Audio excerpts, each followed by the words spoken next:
introduce Bruce Beresford.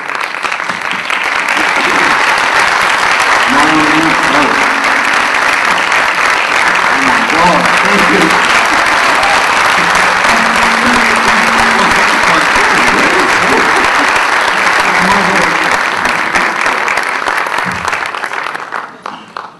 Well, Bruce, I think we've got about half an hour to talk, so we'll... Does everybody speak English? Yes. Lo siento, nosotros no habla español.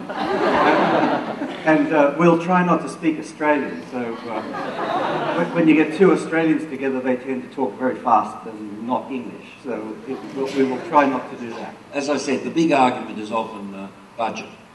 Yes. They never want to spend money. The problem with film music is that often their judgment of music is terribly bad and cheap. Yeah. You know, they usually want some kind of corny theme endlessly repeated. Mm. And really it's going to, you can ruin the film with that. It's deadly. Talking about studios and investors, that's coming from basically an independent background as you do. How do you find dealing with the studios and the investors regarding casting and editing and finishing the films? Well, it's got more difficult. Yeah. A few years ago it was easier, but now it's very hard to set up a film, even with a fairly low budget, unless you've got a couple of big name actors. Because, you know, the investors say, who's in the film?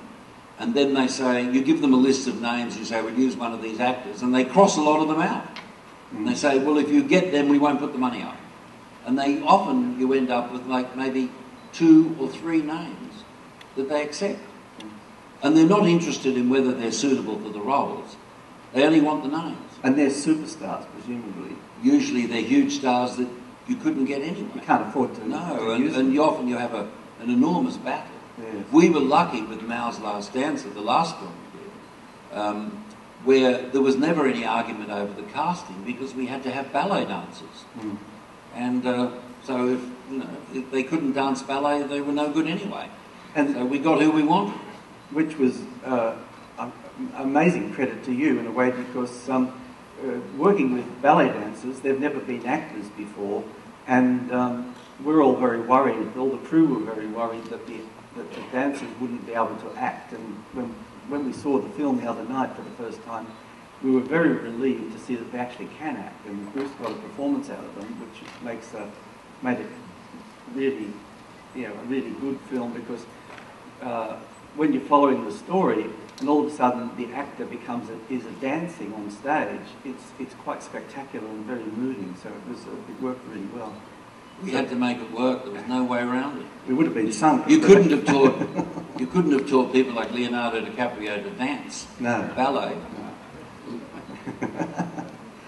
And in the editing room, do you ever get troubles from the producers in the editing room? Oh yes.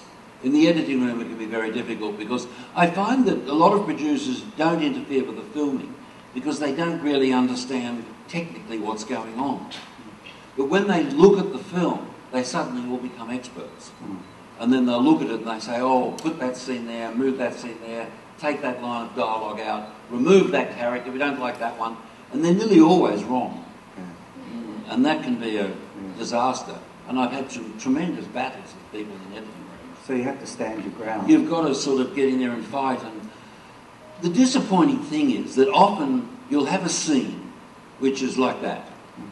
And then the people will come along and say, we don't like the scene like that, we like it like that. And then you compromise by making it like that. But of course, a compromise is really devastatingly bad, because the scene should have been like that. Yeah. And the compromise, although it's better than nothing, still frequently ruins it. And so compromises are not a good idea. And do you have these battles at the writing stage as well? Less so. The writers are usually much more intelligent and always listen, and they're always willing to discuss. Yeah. And if it's a good idea, they'll accept it. And if it's not, they'll discuss it. And I've had a lot less problems with writers. Yes. Yeah. Almost none. Yeah, which is good. And what about the music? Does the producer sometimes say, no, I don't like this? Oh, that often happens. I mean, when we did the Pancho Villa film, we finished the film, and then the producer looked at it and changed the music. Took all the music off and put on other music, which was ghastly. Yes, that was a bad Even now, I can never look at the film because of the horrible scoring. DVDs and... Well, I've seen most of the famous Mexican films over the years, ever since the Buñuel. I think the first one I ever saw was Los Olvidados, the famous Buñuel film. But then I've seen other Mexican films, even of the 30s. And I used to dig out all those films of Dolores del Rio. Does everyone remember Dolores del Rio? She was a big star, wasn't she? She was wonderful. Yeah. And she made films in Hollywood. Yeah. She was a big star. And one of the last films she did was John Ford's Cheyenne Autumn. I bet, does anybody know that? Cheyenne Autumn? No. God, I am getting old. She was in that, made around 1960. It was one of Ford's last films. And she was fabulous in it, but she was quite old in it. But then the most exciting Mexican films, I think, for me, have been made in the last 10 or 15 years. Like Amores, Perros, and a lot of those films are titles I can't even pronounce. Tu Mama También. Yes, There have been a lot of really, really good films. Yes, they're great. I love that. Yeah. I love those films. I think they're very technically very good, and of course, you know, culturally they're so different to the way, you know, to Australia. Yes. And they reveal such an exciting world. You know, so.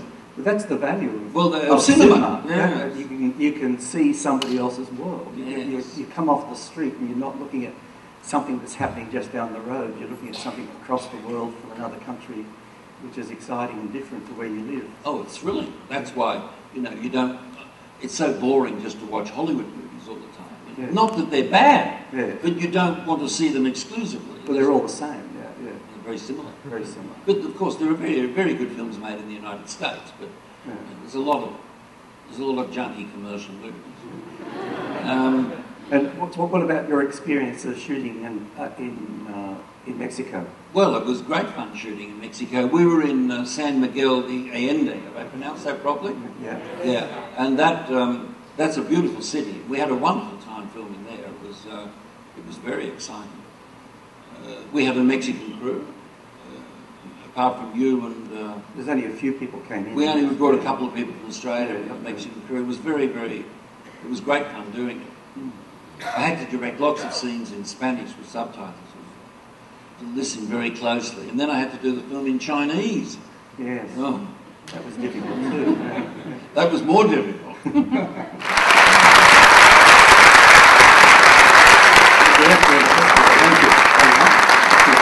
you very much, Bruce, for coming. We're very honored to have you here. And I would like to ask Jeffrey Houston and Mr. Cueto from the Australian Embassy in Mexico and Dr. Romeo Flores Caballero to please come up on stage. It's a picture of our Cerro de la Silla. Oh, very nice.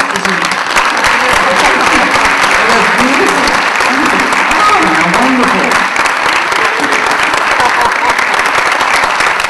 I'd just like to thank you on behalf of the Australian Embassy for your involvement in this event. We've got this plaque here that we've made up for you. The Australian Embassy recognises and appreciates your significant and continuing contribution to the promotion and support of the Australian film industry and its reputation abroad. And I'd just like to say that Bruce Beresford is a wonderful ambassador for Australia. Thank you.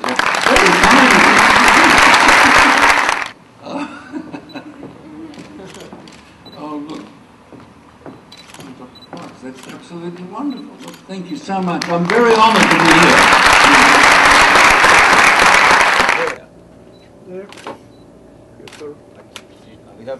Fue un verdadero acierto tener a Peter como entrevistador de Bruce. You want to get Peter with me? Yeah. Peter.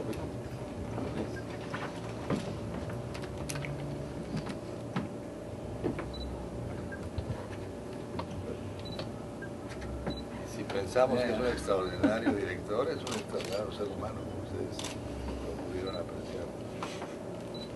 Here, please.